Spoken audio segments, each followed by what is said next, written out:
नमस्कार, I am doctor Sulakshmi Toshniwal from SD government college Beawar.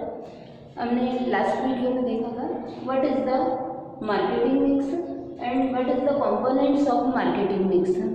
Now we study the इस पे separately the variables of the marketing mix. First we take the product. What is the product? Something someone product any services और production, that is the product. तो उस product में क्या क्या चीज़ें होनी चाहिए, तो अपन देखेंगे कि सबसे पहले तो उसकी प्लानिंग की जाएगी कि what is the product have some features, और उन फीचर्स के लिए वो प्लानिंग करके उसके हिसाब से उस प्रोडक्ट को तैयार किया जाएगा।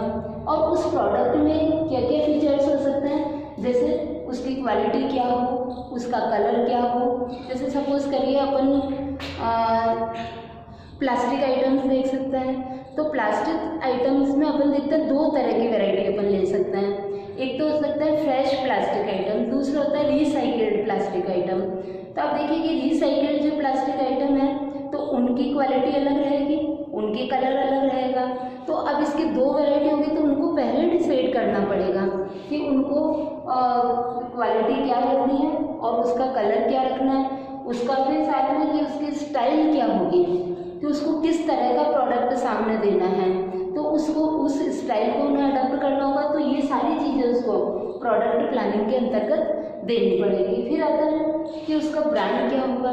तो आप देखिए कि कोई भी जब वस्तु तैयार की जाती है तो उसका ब्रांड नेम उसको दिया जाता है, क्योंकि उस ब्रांड नेम से वो चीज़ पॉपुलर होती है, और जब वो पॉपुलर हो जाती है तो लोग उस चीज़ को खरीदने के लिए आप उसका नाम लेना ही सफिशिएंट होता है। तो उसकी विक्रय करने में उनको आसानी हो जाती है, क्योंकि उस प्रोडक्ट की एक गुडविल बन जाती है और उस गुडविल से उस वस्तु का विक्रय होना प्रारंभ हो जाता है। तो अभी आप देखिए कि अपन जैसे मास्क अपन पहन रहे हैं, तो मास्क में भी अपन देखिए कि सारी जितनी भी जो मैन्युफैक्चरिंग कंपनीज जो हॉजरी आइटम्स बनाती थी, चाहे रेडीमेड गारमेंट्स बनाती थी, जो भी वो बनाती थी, चाहे वो जेंट्स वियर में थी चाहे लेडीज़ वियर में थी, उन्होंने सारी कंपनीज ने अपने मास्क निकाल दिए। तो अब मास्क दो तरह के हो गए, एक हो गया लोकल मास्क हो गए और एक ब्रांडेड मास्क हो गया। तो अब अपना ये एक स्टेटस सिंबल बन गया कि हम कौन सा मास्क ले रहे हैं। तो हालांकि मास्क अपन केवल अपनी सेफ्टी के लिए पहन रहे हैं, परंतु उसमें भी अपन देख रहे हैं कि सबकी रेट्स अलग अलग हैं। तो अपन डिसाइड कर रहे हैं कि अपन को कौन सी कंपनी का मास्क ले रहे हैं, क्या वो कंपनी का जो मास्क है उसकी जो स्टाइल है वो स्टाइल क्या अपने को सेफ्टी दे रही है या नहीं दे रही है। तो उसने प्रोडक्शन में ये भी ध्यान रखा, अपने ब्रांड नेम को ध्यान रखा, उस सेफ्टी नॉर्म्स को ध्यान रखा, उसके हिसाब से उसने वो मास्क निकाले। तो ये क्या हो गया, उन्होंने परिस्थितियों के हिसाब से तुरंत निर्णय लिया कि उनको इस लाइन में जाना है या नहीं जाना। आप लोगों ने भी इस तरह का डिसीजन लिया होगा बच्चों कि हमको मास्क, कई तरह के मास्क आपने अभी मार्केट में देखे होंगे, तो वही चीज़ आप इसमें देखेंगे। फिर देखेंगे कि उसकी पैकेजिंग क्या है। तो पैकेजिंग अपन देखते हैं कि जब पैकेजिंग एक तो होता है रीयूजेबल पैकेजिंग, एक होता है यूज एंड थ्रो पैकेजिंग। तो अपन उसको देखेंगे कि वो पैकेजिंग अपने लिए रीयूजेबल है क्या। यदि रीयूजेबल है तो अपन उस पैकेजिंग को पसंद करेंगे ज़्यादा, और परंतु वो रीयूजेबल होने के साथ में यदि उसकी प्राइस ज़्यादा है और वो जो आइटम जो अपने को मिल रहा है रीयूज्ड के लिए, तो वो अपने लिए क्या इतना महत्वपूर्ण है। यदि वो महत्वपूर्ण है तो वो अपन को खरीदेंगे, नहीं तो अपन नॉर्मल पैकिंग का सामान खरीदेंगे।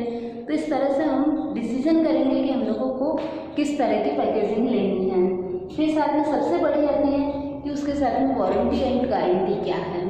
तो अब अपन जब भी कोई चीज़ खरीदते हैं, तो स्पेशली जैसे कोई इलेक्ट्रॉनिक आइटम खरीद रहे हैं, तो अपन उसमें वारंटी और गारंटी देखेंगे। जैसे आपने वॉशिंग मशीन खरीदी, आप एसी खरीद रहे हैं, आप फ्रिज खरीद रहे हैं, आप आयरन खरीद रहे हैं, आप कुछ भी खरीद रहे हैं इस तरह का आइटम, तो आप उसमें सबसे पहले देखेंगे कि ये कंपनी कितने ईयर्स की वारंटी दे रही है, क्या गारंटी दे रही है, वारंटी दे रही है, और वो कितने ईयर्स की, किस किस पार्ट्स की वारंटी दे रही है। तो वो अपने को सारी चीज़ें देखने से अपन डिसाइड करेंगे कि इस प्रोडक्ट को अपने को परचेज करना है या नहीं खरीदना है। तो इस तरह से अपन उसकी वारंटी गारंटी के अकॉर्डिंग भी कई बार अपन डिसीजन लेते हैं। हालांकि उसके अकॉर्डिंग कई बार अपने को उसका कलर पसंद नहीं आ रही है, उसका शेप अपने को पसंद नहीं आ रहा है, परंतु फिर भी अपन उसकी जो वारंटी अपने को दी जा रही है उस आश्वासन के कारण से अपन उस वस्तु को खरीद रहे हैं। तो ये उसका एक फैक्टर हो सकता है। फिर अपन देखेंगे कि आफ्टर सेल सर्विसेज क्या है। तो आफ्टर सेल सर्विसेज यदि अच्छी है तो अपन उस प्रोडक्ट को भी खरीदना पसंद करते हैं, चाहे उसकी प्राइस थोड़ी सी ज़्यादा देनी पड़े। पर हर व्यक्ति ये चाहता है कि जो वो सामान खरीद रहा है उसमें उसको बाद में किसी प्रकार की कोई परेशानी नहीं होनी चाहिए। तो जैसे मेंटेनेंस की हो गई या उसकी फ्री सर्विसेज कितने टाइम पीरियड की है, तो ये सारी आफ्टर सेल सर्विसेज में अपन देखेंगे। तो ये जिस कंपनी की जिस प्रोडक्ट के ऊपर ये जितनी अच्छी सर्विसेज होगी अपन उस प्रोडक्ट को लेना पसंद करेंगे। देखिए बच्चों, आप भी अब कभी भी मार्केट में जाएं तो आप कोई भी प्रोडक्ट खरीदें तो आप निश्चित रूप से प्रोडक्ट में ये सारे जो कैरेक्टर्स है ये आप देखिए और उसके हिसाब से उस प्रोडक्ट को खरीदिए कि ये प्रोडक्ट अपने लिए उपयोगी है या नहीं है। फिर अपन देखेंगे कि उसकी प्राइस। अब इस प्राइस में अपन देखेंगे कि सबसे पहले उसकी प्राइस पॉलिसीज़ क्या है, उसकी प्रेजेंट वैल्यू क्या है और उसकी जो मूल्य निर्धारण जो पॉलिसीज़ है क्या है। अब सपोज करिए कि अपन जो जनरल अपन अपने घर के यूज़ के लिए कोई भी आइटम जो खरीदते हैं तो उसमें अपन क्रेडिट टाइम पीरियड के ऊपर ध्यान नहीं देते हैं। पर जब कोई भी इंडस्ट्रियल यूज़ के लिए या कॉमर्शियल यूज़ के लिए कोई भी सामान खरीदता है तो वो बिजनेस यूज़ के लिए खरीदता है या रीसेल के लिए जब सामान खरीद रहा है, जैसे प्रोड्यूसर से सामान खरीद रहा है, होलसेलर से सामान खरीद रहा है, तो वो जो रिटेलर है वो ये देखता है कि उसको क्रेडिट पीरियड कितना मिल रहा है, क्योंकि जितना क्रेडिट पीरियड अधिक मिलेगा वो अपने कम कैपिटल में काम कर सकता है। तो वो क्रेडिट पीरियड बहुत बड़ा मायने रखता है। फिर अगर इसमें कंपटीशन लेवल क्या है, तो कंपटीशन में वो मूल्य कैसा है, उस मूल्य कंपटीशन हो रहा है तो मूल्य को देखा जाएगा कि केवल मूल्य बेस्ड कंपटीशन है तो उसको आधार माना जाएगा। उसमें जो मीडिएटर्स है वो कितना है, यदि मीडिएटर्स की चेन बहुत लंबी है तो उस कंडीशन में वो उसको कम लेना पसंद करेंगे। फिर अगर इसमें प्रॉफिटेबिलिटी कितनी है, तो ये सारी चीज़ें उसको प्राइस के अंतर्गत ध्यान में रखनी पड़ेगी। तो प्रोड्यूसर इन सब चीज़ों को ध्यान में रखेगा और रख करके उसकी वस्तु का प्राइस डिसाइड करेगा। फिर अपन आते हैं बच्चों प्लेस पर। तो आप देखिए कि प्लेस हर व्यक्ति ये चाहता है कि मैं जहाँ पर हूँ वहाँ पर मेरे को वो वस्तु मिल जाए, हम भी यही चाहते हैं। तो वो वस्तु वहाँ पर मिल जाए तो कैसे मिले, तो सबसे पहले तो है कि उसका डिस्ट्रीब्यूशन मीडिएटर्स क्या है, उसके क्षेत्र कितने हैं और उसने जो अपना प्रोडक्ट का जो विक्रय करने का एरिया है वो कितने टेरिटरीज में बांट रखा है। तो उस टेरिटरीज के हिसाब से डिसाइड करेंगे कि एक तो उनको वो कॉस्ट उसकी वो बियर कर पा रहे हैं या नहीं कर पा रहे हैं। फिर उनकी जो डिस्ट्रीब्यूशन पॉलिसीज़ है वो किस तरह की है, तो उस पॉलिसीज़ के अकॉर्डिंग वो कार्य करेंगे। फिर अगर उन्होंने स्टोरेज की क्या स्थिति है, तो स्टोरेज की स्थिति होने पर जैसे रिटेलर्स हैं वो अपने पास में बहुत कम मात्रा में सामान रखेंगे और यदि उनको कंपनी की तरफ से स्टोरेज फैसिलिटी मिल रही है तो वो कोई भी बड़ा ऑर्डर आया तो वो ऑर्डर ले सकते हैं बहुत आसानी से। और स्टोरेज यदि है कंपनी का तो वो वहाँ से उस माल को मंगा करके उसको सप्लाई कर सकते हैं। तो ये दो बातों पर डिपेंड करता है कि एक उनकी जो सेल्स टेरिटरीज है वो कौन कौन सी है, विक्रय क्षेत्र कितने दूरी पर बनाए गए हैं और स्टोरेज कैपेसिटी कितनी दूरी पर है कि वो जैसे सुबह ऑर्डर दे तो शाम तक माल आ जाएगा, घंटे भर में माल आ जाएगा, ये कितना टाइम पीरियड उसको लगेगा, उस हिसाब से वो डिसाइड करेगा। फिर कि प्लेस में कि उसकी पैकिंग किस तरह की है, ये बहुत मायना रखता है, क्योंकि हर चीज़ की पैकिंग एक बाह्य पैकिंग हो सकती है, तो उस एक्सटर्नल पैकिंग में कि वो किस तरह से उसमें किसी तरह का कोई लॉस नहीं होना चाहिए वस्तु को, तो उसको ध्यान रखा जाएगा। कई बार अपन देखते हैं कि पैकिंग बहुत शानदार होती है तो उस पैकिंग ही लोगों को अट्रैक्ट करती है, वो उसी से प्रभावित होकर के वस्तु खरीदने का निर्णय ले सकता है। परंतु पैकिंग दो तरह से होती है, उस वस्तु की इंफॉर्मेशन देने के लिए, उस वस्तु की सुरक्षा करने के लिए, और एक तरह से ये उसका विज्ञापन का भी कार्य करती है। फिर अपन आता है फोर्थ मिक्स पर, तो इसी आता है प्रमोशन। तो प्रमोशन में अपन देखेंगे कि सबसे पहले तो उसको किस तरह से संवर्धन किया जाए। तो इस संवर्धन को करने के लिए सबसे पहले इंडिविजुअल सेलिंग की जाए। तो इंडिविजुअल सेलिंग उसमें जैसे अपन जितने भी आप रिटेलर से आप लोग सब भी सामान खरीदने को जाते हैं तो आप देखते हैं कि आप उस रिटेलर के पास जाते हैं और सामान खरीद लेता है। फिर है कि उसका प्रचार किस तरह से हो रहा है, कि प्रचार कई बार तो ऐसा होता है कि अपन उससे इतने इम्प्रेस होते हैं कि अपन जब भी कोई सामान खरीदता है अपने को अच्छा लगता है तो अपन कई लोगों को बोलते हैं तो वो उससे प्रचार हो जाता है। एक होता है कि कंपनी की पॉलिसी होती है कि वो इसको किस तरह से प्रचार करें। फिर है कि उसके विज्ञापन कैसा है, तो आप देखिए कि विज्ञापन बहुत अट्रैक्टिव होना चाहिए और विज्ञापन में ये देखना चाहिए कि किस एज ग्रुप के लिए ये वस्तु है, तो उस एज ग्रुप की को ध्यान में रख करके उसका विज्ञापन किया जाता है।